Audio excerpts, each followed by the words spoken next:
But the final attack never came, and despite terrible injuries, Val survived.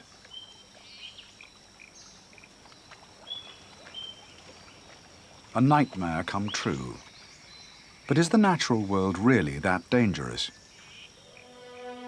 Our attitudes to animals are shaped by our culture and our childhood. The serpent in the Garden of Eden. Little Red Riding Hood's big bad wolf. Little Miss Muffet's spider. All leave their mark on our subconscious, color our vision of the natural world. But are these deep-seated fears justified?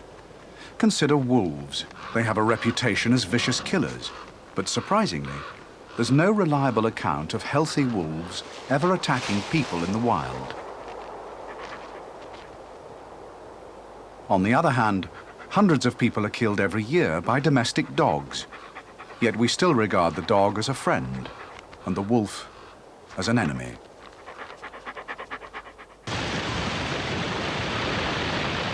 Bears have that cuddly teddy bear image, yet the massive grizzly was one of the terrors of the North American frontier. So which is the true character?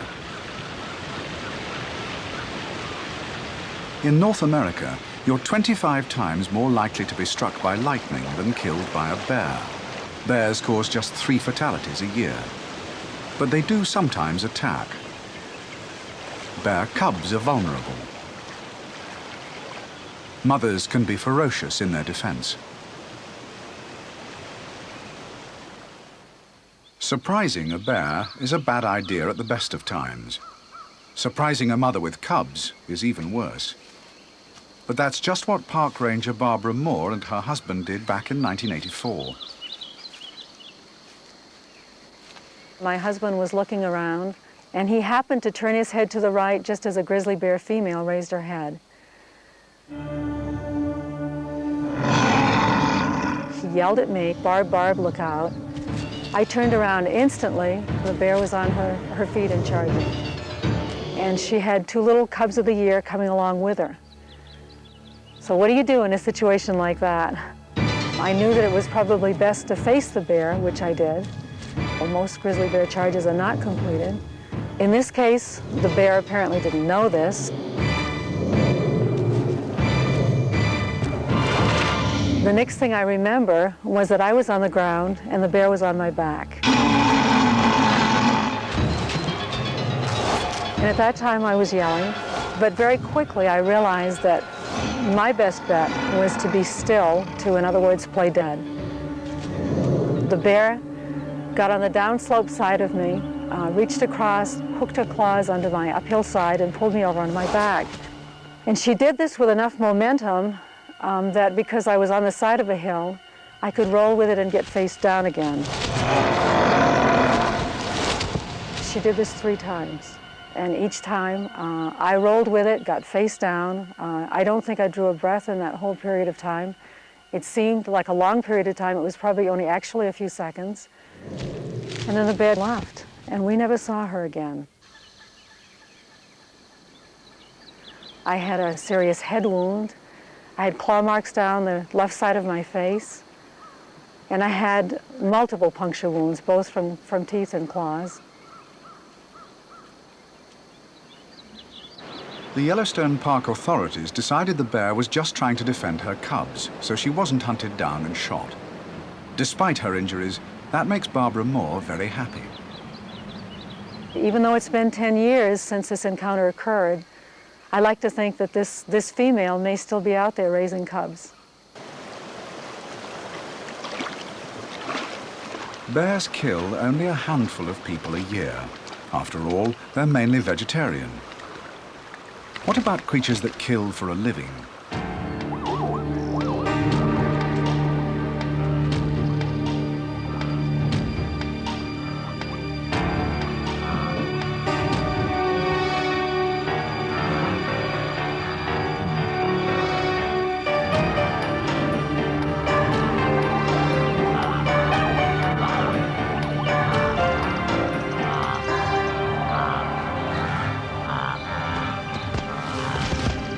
big cats kill people too. When the first East African railway was being built, lions began to prey on the workers. They became known as the Maneaters of Savo, and they ate nearly 100 people. Work was brought to a standstill, so a group of hunters was sent in to shoot the man-eaters. They used a railway carriage as their base, and Mr. Ryle, the local superintendent of police, was in charge, and after dinner, he offered to take the next watch.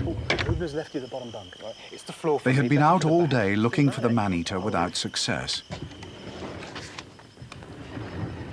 Perhaps he would make an appearance as night fell.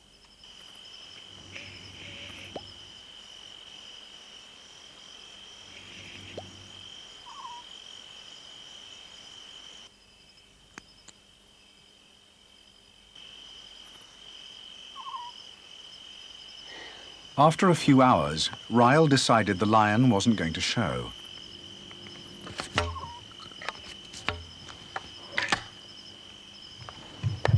He rejoined his two companions in the carriage, one of whom was sleeping on the floor and the other on the top bunk. But he didn't shut the door properly.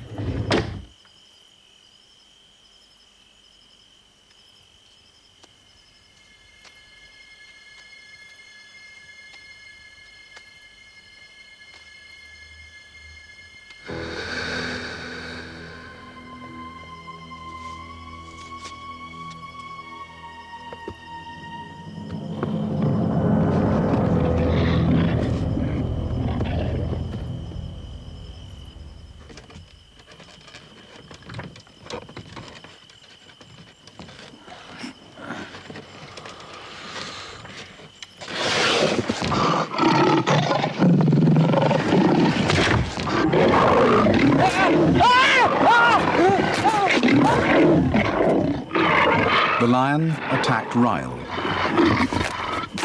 The man above leapt over the lion for the door, but it was being held shut from the other side to contain the lion.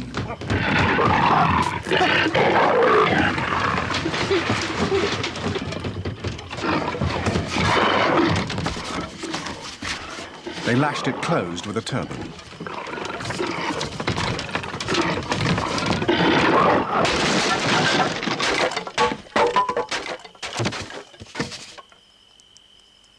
His two companions survived, but Ryle was killed. His mutilated body was taken to Nairobi for burial. Later on, the lion was trapped. It was put on view for several days, then shot.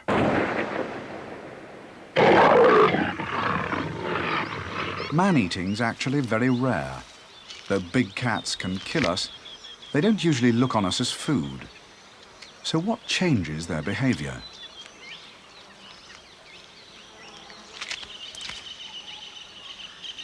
Sometimes the first step is taking domestic animals. If their natural prey becomes scarce, tigers often kill cattle.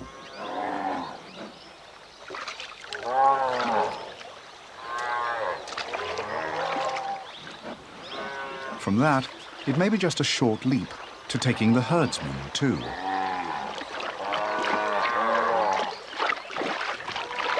Once a tiger discovers how easy it is to kill people, it may stop eating its normal prey like this and turn into a regular man-eater.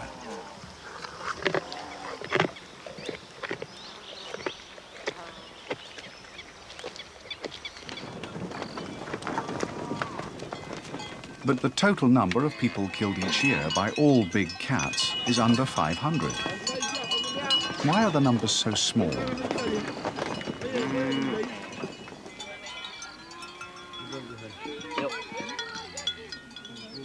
The Maasai of East Africa follow their cattle on foot and regularly come into contact with lions.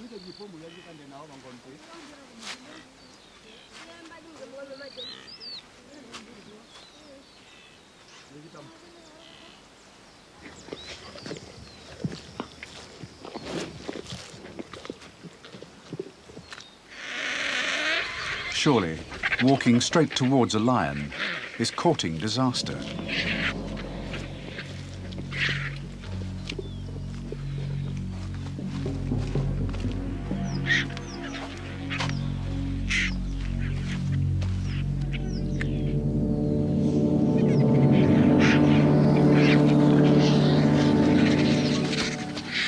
Remarkably, it's the lion that runs, but that one was a young male on his own.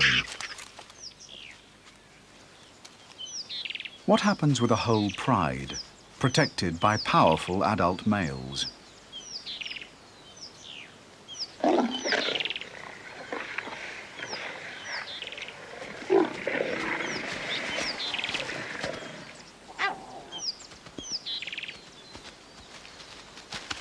Once again, the lions flee. But why? For generations, Maasai warriors hunted lions. Killing one was a test of courage and virility. Lions have learnt that humans are best avoided. But that doesn't mean you should walk up to the next lion you meet. If a big cat thinks it can't get away because it's wounded, or there are small cubs around, or you simply surprise them, that's when attacks are most likely to happen.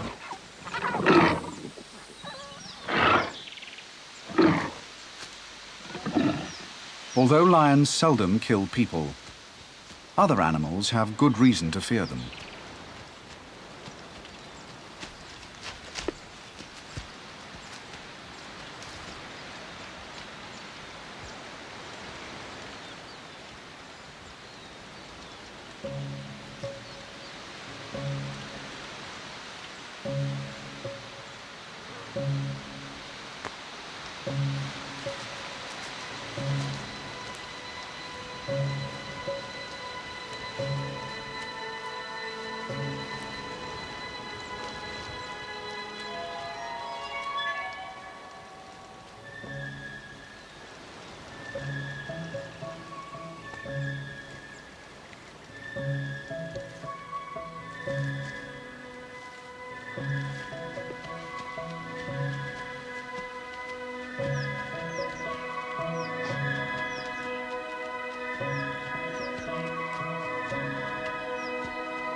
Sheer bulk and power, and those enormous horns, make a buffalo a formidable adversary, more than capable of goring a lion to death.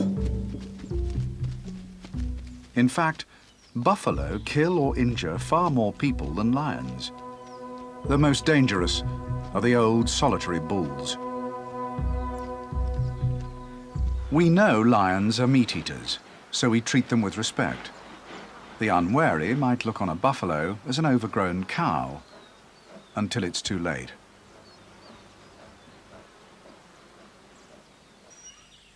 Here in southern India, the animal people fear most is not the tiger. It's not a meat eater, it's another vegetarian, and it has a liking for the villagers' crops.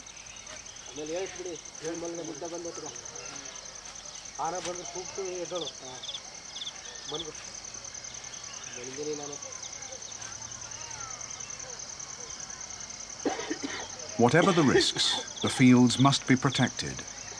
As evening falls, people scramble into flimsy lookouts to spot the marauders.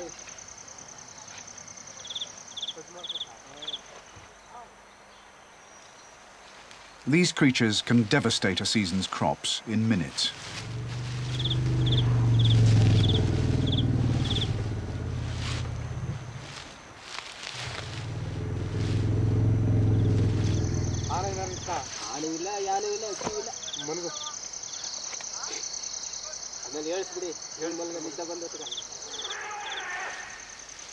Saving your food's a matter of life and death. But how do you stop an elephant? Killing is against the people's religious beliefs. And anyway, shooting is illegal.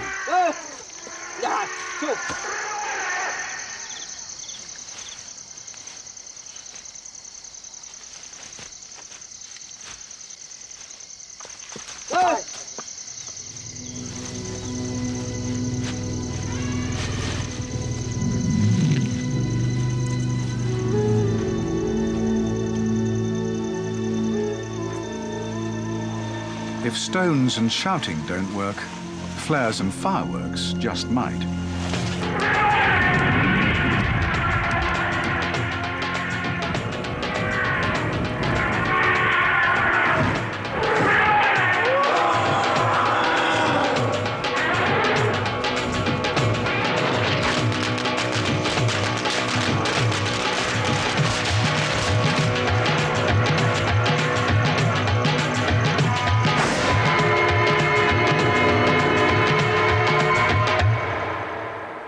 Each year in India, elephants kill about 250 people, 3 times as many as tigers. Both in India and here in Africa, there are times of the year when elephants can be particularly dangerous, and it's all to do with sex. From time to time, bull elephants' hormone levels soar. An oily liquid seeps from a gland behind the eyes, and they dribble urine constantly.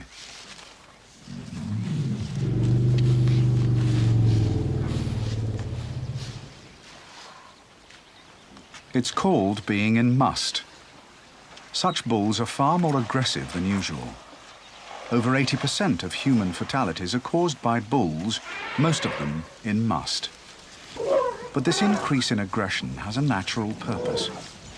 Bulls in must seek out females on heat and follow them constantly, hoping for a chance to mate. But a likely cow can attract more than one bull. In the heightened state of aggression that must causes, a bull's much more likely to see off his rivals.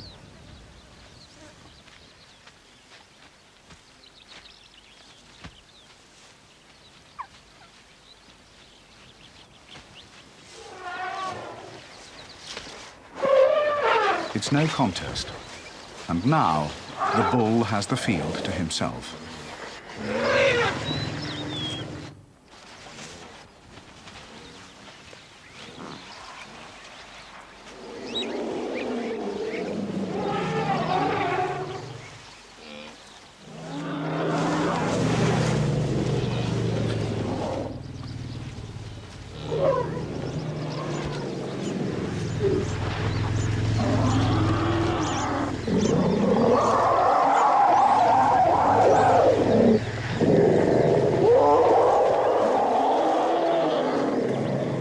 So what is the most dangerous animal in Africa?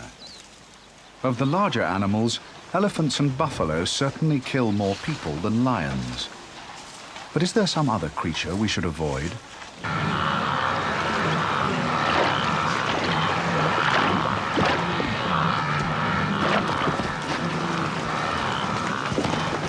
What's the view of someone who's spent his life getting close to animals? The most dangerous animals, potentially and actually, are the herbivores.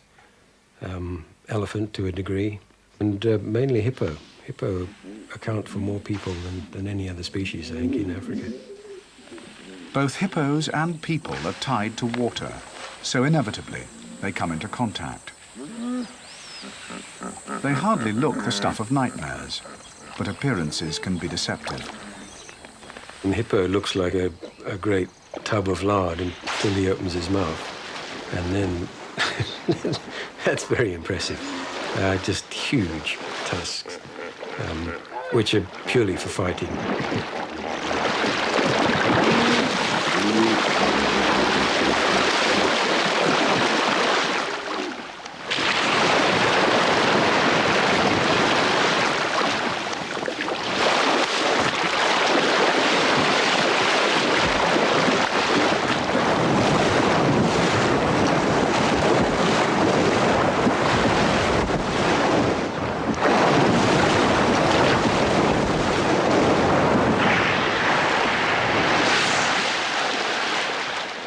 If a hippo can inflict wounds like this on another hippo, think what it can do to a man. I was making a film in a crystal clear spring where there's a group of about 40 hippos. And I'd spent a couple of months diving with them, just learning slowly how to behave so as not to be attacked. And then one day there were two males who were having a scrap. They'd been sizing each other up for several days, and I'd seen this fight coming. And it happened to occur when I was in the water. The next minute we were completely engulfed in all the mud and muck stirred up from the bottom, so we couldn't see. In the confusion, Alan was attacked. He just charged with this great big mouth, just scything in all directions. And it was pure luck, and he hit the pressure wave as he got right up to me, knocked me over backwards. My leg went up in the air and he grabbed my calf and stuck his big incisor right through it, or canine, whatever that big tooth is, and just shook me around. Apparently, people on the shore said it was like a dog with a slipper, just shaking this body. And I was coming out of the water, and he was hitting me on the bottom so hard that all my swimming trunks were full of gravel and mud from where he'd banged me on the bottom. All actually went right through my leg. It was big enough to stick a beer bottle through, as you can imagine if you've seen the size of hippo's teeth. These animals don't want to kill you. They're just telling you, shove off, leave me alone. And I guess he thought he'd made his point, and he certainly had.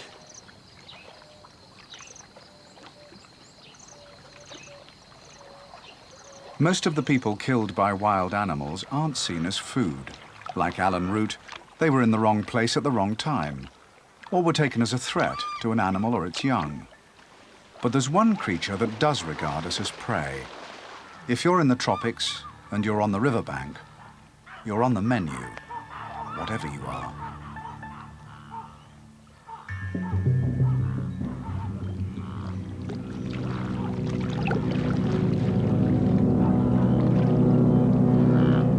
It's been honing its skills for 150 million years.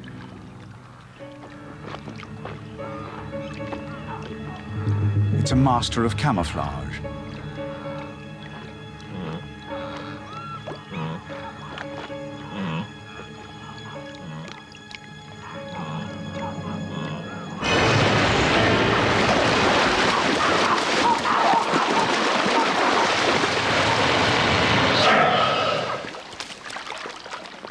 This is the creature that can make your worst dreams come true. Worldwide, crocodiles kill over 1,000 people a year. Yet for most of us, the chances of the man-eating nightmare becoming reality are extremely slim. Crocs may kill over 1,000 each year, but the same number die on the roads of Europe every 10 days. In the animal world, the really big killers are seldom what you think.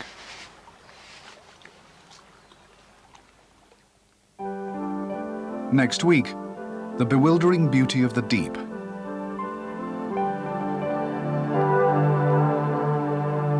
A survivor's guide.